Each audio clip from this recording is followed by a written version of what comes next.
welcome back everybody. This is Xltactical and thank you guys for joining me on another video. Today we are bringing you another gun review, right? Before we get started, if you've already subscribed, thank you guys. If you haven't, please consider it. Let's get right into it. As you guys can see here, or if you saw the title, you guys saw something that we're bringing fresh and new to the channel. I know, some of you are going to be saying, another gun, another something. Why is it so boring? Why don't you just get right into it?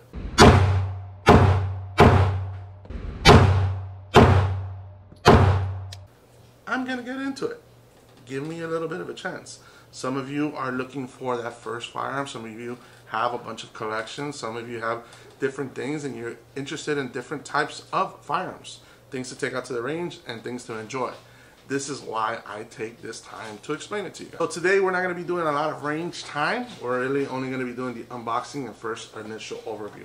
So what we have here is the Rock Island TAC Ultra FSHC. That's a mouthful. What does all that stand for? I don't know, but we're going to get right into it. This is not a 2011.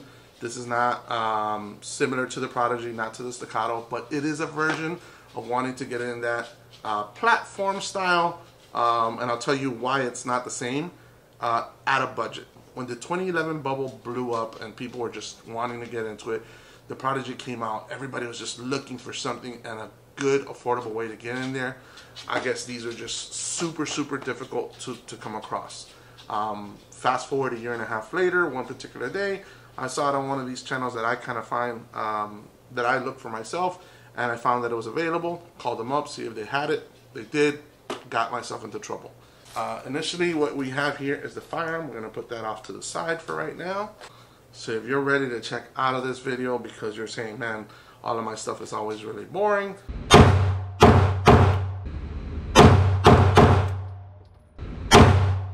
hold on, we're getting there. I'm trying to keep you informed. Make sure you're liking that button. Let me know. Tell me what you want to see differently so that I don't bore you to death. The Rock Island TAC Ultra FSHC.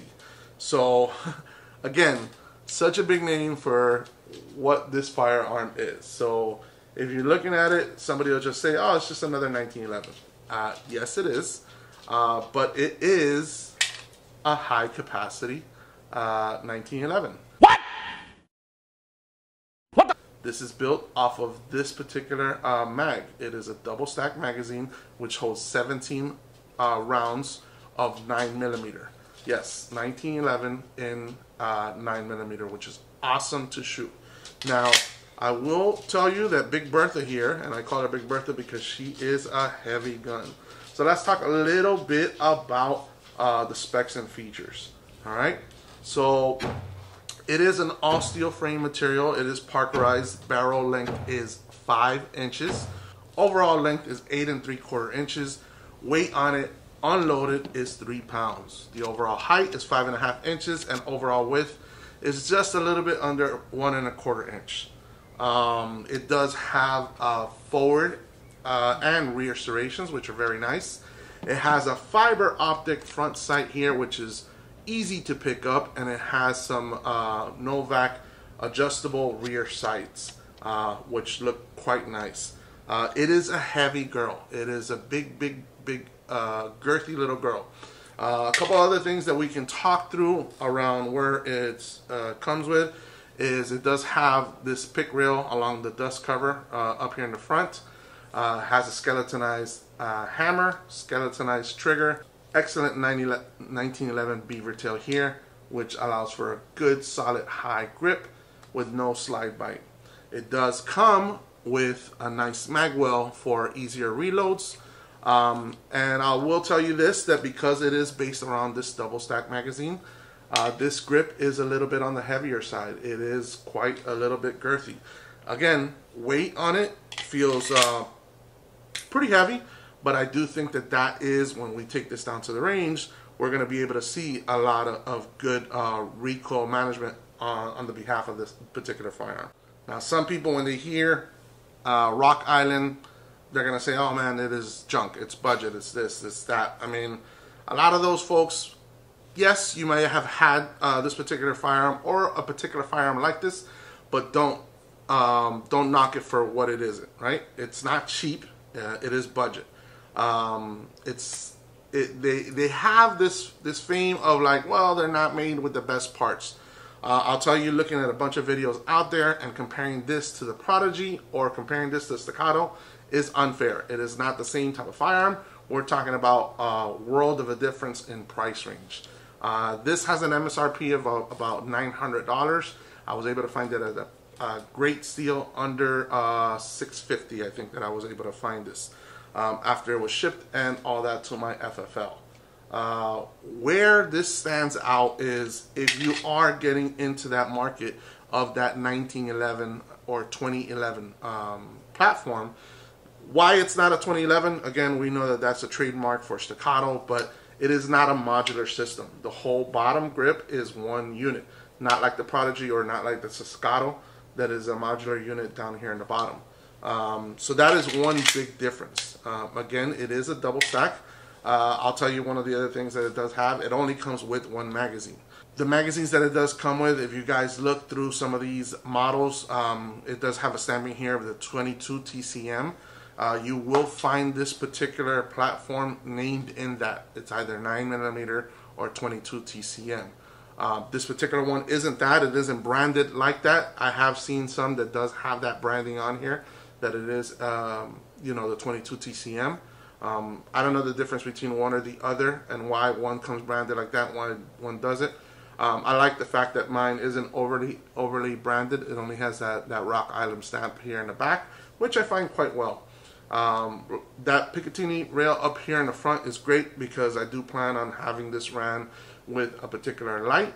And right now, as from all the different videos, and correct me if I'm wrong, there isn't too much going on out there as far as optics, but there are a couple of videos that show a particular optic cut. I am going to reach out to that company to see if they are willing to work with us particularly, because I do want to put in a 507K or a 407K on this, because I do want to run this optic ready. I do believe that when I do get that optic on there and I get the slide mill to fit that, I will be losing the sights, but don't quote me on that. Hopefully I can get some more information from it, but I do want to put that on there. So at the time of this filming, I do not have the Prodigy. If you guys seen the video on that one, thank you guys very much. If you haven't, go up there. It might take you to that card up there, but I do not have the Prodigy with me to compare with this because I do have it currently sitting at Springfield Armory. We're having some work done to it and just some little things that I thought that I wanted to get done through the warranty program.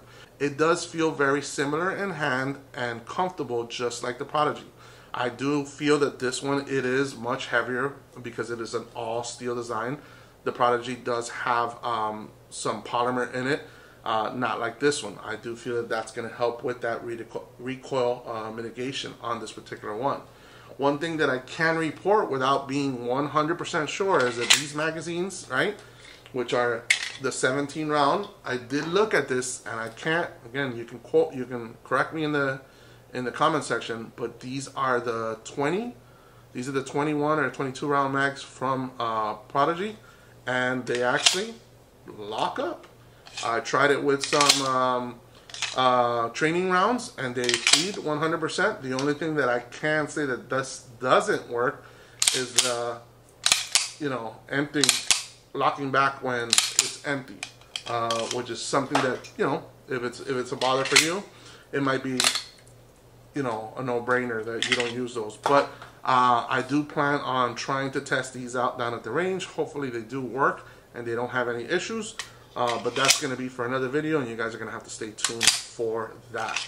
I like, so far, the trigger has a very 1911 trigger. Feels good, crisp in hand. There is a little bit of take up right there. Just a little mush, but I'm not a big trigger guy. I can't tell you what's great, what's not, but has a nice break. Let's do a reset. Very easy. Very short. Comes back. Nice. I have seen, or I've heard, you know, folks that say that they don't like a little bit of that wobbly on there. Again, for me, that's not something that I really notice. Once I get down to the range, I will report back with you. One thing that I did find a little surprising of this is that they did talk about it as far as like the Prodigy. What are some of the differences? What are some of the similarities, right? It is built off that 9mm chambering. This comes with a mag well, which is really nice. Way under the price range, half the price range of the Prodigy. And these are actually hand fitted. Bro, what are you talking about, man? The Prodigy is not hand fitted.